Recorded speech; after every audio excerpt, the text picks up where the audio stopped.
निवेदन दिलंय आदिवासी युवा कल्याण संघाने.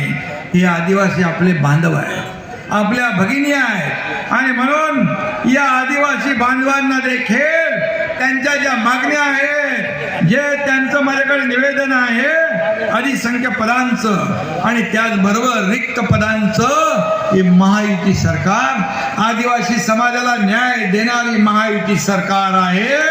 आणि त्यामुळे मी आपल्याला सांगतो, उद्या या ठिकाणी आमची मंत्रिमंडळाची बैठक आहे, मुख्यमंत्र्यांची चर्चा करून यावर देखील सकारात्मक आपण निर्णय घेऊ, हे देखील या ठिकाणी मी सांगू इच्छितो.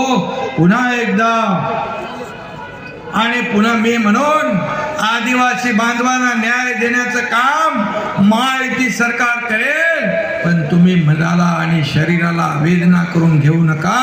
उपोषणला बसलेले जे माझे बांधव भगिनी आहेत, त्यांनी उपोषण मागे घ्यावं आणि त्यांच्या पाठीशी संतोष बांगर तर आहेच, पण हा एकनाथ शिंदे पण त्यांच्या पाठीशी खंबीरपणे उभा. धन्यवाद. जय हिंद, जय